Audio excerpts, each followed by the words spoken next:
Red Faction, 85 Metacritic game. The last one really good. Gamers love it. The next one blows the whole world out. If there were angles on the other one we could polish, we polished everything. This time it's not on the surface of Mars.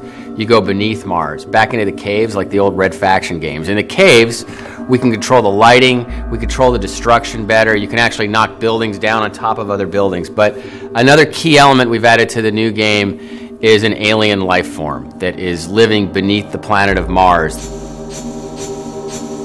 It really brings a fantastical element to the project. So you still have all the combat with humans and enemies and the marauders and the different factions on Mars, but this game and this time we go beneath. Using the Geomod 2 destruction against enemy life forms is going to be a kind of gameplay that we haven't really seen before. Aliens hanging from stalactites and shooting the stalactite. It drops down with the alien on it with a spike into a giant alien. It's just wild. The thing we're doing very differently with this game and how we bring this game to market is we've made a very unique partnership with the Sci-Fi Channel.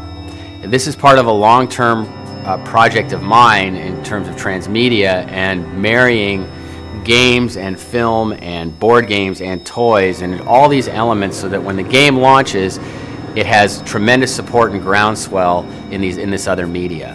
What's really interesting about this is the fiction on the TV piece will take place between Red Faction Guerrilla and Red Faction Armageddon, the new one. We're calling it Red Faction Origins, and it'll get you more involved in the people and the stories that help build Mars. Most interesting to me is this week we launch is going to be Red Faction Week, both on television and in retail. We're also going to be using all the auspices of the Sci-Fi Networks online.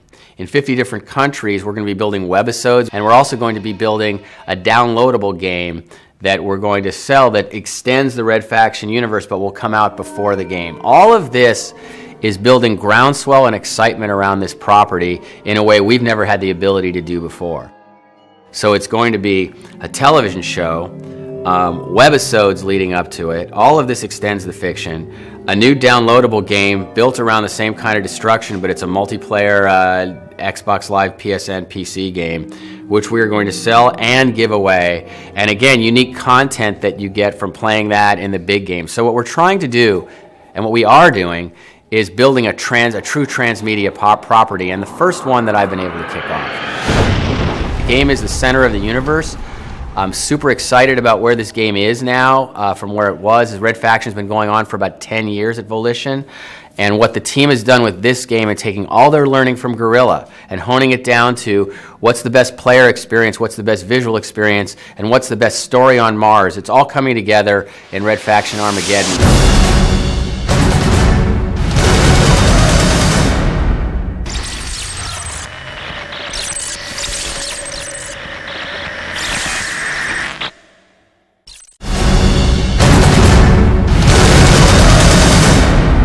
My name is Jacques Henke, and I'm a creative director at Volition. Red Faction is a long-standing license, and we recently returned to it with Red Faction Guerrilla, and it's changed quite a bit. It became a third-person game, and we also brought what we call Geomod 2.0, which is a level of destruction in the environments that is unequaled in any game. I don't usually brag, but I think that's very true of this one. I think everybody agrees that what Red Faction Guerrilla did was to bring destruction to an entirely unseen level. Red Faction Armageddon takes place quite a few years later, about 60, 70 years. It's not exactly precisely, but ballpark. And the surface has been completely destroyed. And you're not quite sure why, but the situation is clearly worsening. And so the remaining population has had to go very deep underground and to learn to live in different environments that range from ice cave to magma caves to huge lakes of lava that connect different areas. So it's not just a bunch of tunnels that are under the surface. You have these enormous areas that either were created naturally or blasted out by miners and have been built to basically survive because the planet's surface is essentially uninhabitable. And what happens is that you are a descendant of Mason, and you are working as a sort of specialist in explosive demolitions miner. you're a tough guy, and you stumble upon a secret that essentially threatens all of humanity on Mars, and are launched, therefore, into a quest for salvaging the planet. And so our first initial tendency with Red Faction Guerrilla was to say, okay, have at it, destroy everything, have fun destroying everything. Now we're refining this a little bit, and we are integrating the destruction into the gameplay more. So the game is no longer just about destruction, it's about how you use destruction to accomplish goals and serve purposes and advance the story. So we're going to the next level and integrating the destruction into the storyline and the evolution of the characters. We also added a new component, which is the flip side of destruction, which is that you have a nanoforge. It's a piece of equipment that has abilities, and one of them is you can actually reconstruct things. So things that are destroyed can actually be recombined into elements. And of course, that too ties into the gameplay.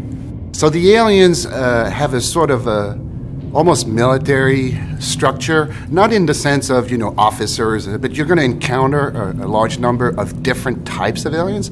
Some are bipeds, some are quadrupeds, some are basically the size of a humanoid, although they're not human at all, while the biggest one are absolutely enormous. I mean, hundreds and hundreds of feet large. So they're going to vary their tactics and the way they approach you based on their abilities, and of course they're going to combine their attacks. So you're going to be confronted with different types of enemies all the time that come at you very different ways. We also have an amazing new weapon, which is called the magnet gun, and the way the magnet gun works, and I think people are going to love the magnet gun, is you basically shoot a magnet at anything, and then you shoot a second dart at your target, and then when you press the trigger, the target is being pulled as if it was a magnet onto the other one. So you can actually shoot a dart at a car and send it slamming into a person, because it's a type of magnet that works with just about anything.